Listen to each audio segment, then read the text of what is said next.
दिसंबर 8 देश के लिए सबसे काला दिन है। सेना प्रमुख जनरल विपिन रावत और उनकी पत्नी मधुलिका रावत सहित 14 लोगों को लेकर जा रहा Mi-17V5 हेलीकॉप्टर तमिलनाडु के कुन्नूर में दुर्घटनाग्रस्त हो गया।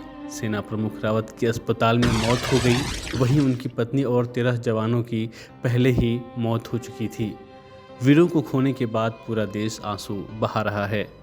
त्रासदी में शहीद हुए सेना प्रमुख विपिन रावत दुश्मन के लिए एक शेर के माफिक माने जाते हैं। भारतीय सेना के लिए विपिन रावत की सेवा अपार है।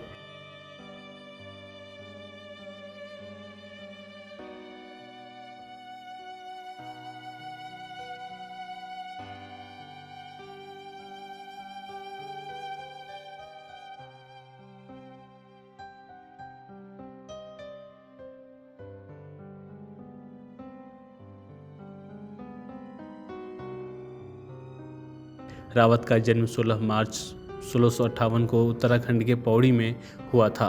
उनके पिता लक्ष्मण सिंह रावत ने लेफ्टिनेंट जनरल के रूप में भारतीय सेना में सेवा की थी। उन्होंने कैम्ब्रिज हाई स्कूल देहरादून में शिक्षा प्राप्त की और बाद में Saint Edward High School Shimla में शिक्षा प्राप्त की।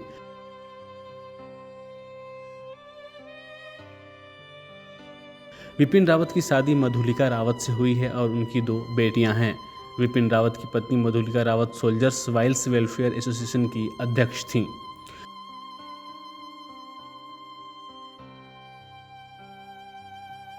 विपिन रावत 1978 में गोरखा रेजिमेंट के माध्यम से सेना में शामिल हुए और उन्होंने brigade commander, general officer commanding in chief दक्षिणी कमान, general staff officer grade 2, colonel सैन्य सचिव और उप सैन्य सचिव के रूप में कार्य किया।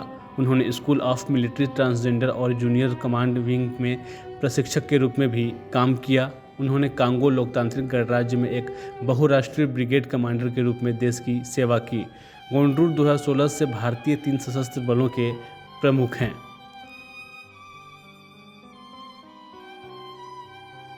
सेना में विपिन रावत ने बहुत सारे योगदान दिए हैं। 1987 में विपिन रावत की कमान वाली बटालियन ने अरुणाचल प्रदेश के सुमता रोंगचू घाटी में चीन के खिलाफ लड़ाई में महत्वपूर्ण भूमिका निभाई थी।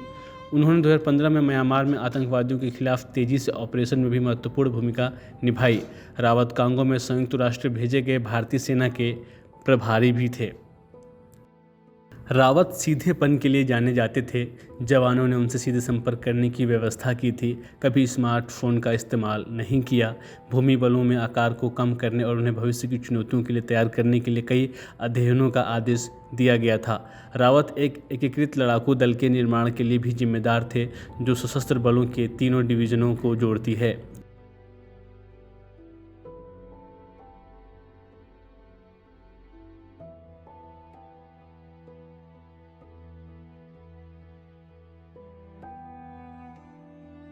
उन्हें सर्वश्रेष्ठ योद्धा सेवा पदक, सबसे विशिष्ट सेवा पदक, युद्ध सेवा पदक, विशिष्ट सेवा पदक, सेना प्रमुख के कमांडर, सेना कमांडर के कमांडर से सम्मानित किया गया था। विपिन रावत एक बहुत ही सैन्य और युद्धप्रिय व्यक्ति थे और देश के लिए एक अनमोल रत्न थे। उनकी उपलब्धि और देश के लिए योगदान ने युवाओं को प्रेरित किया है। देश की रक्षा के लिए अपना जीवन समर्पित करने वाले रावत देश के लिए शहीद हो गए। एनी न्यूज़ उन्हें श्रद्धांजलि अर्पित करता है।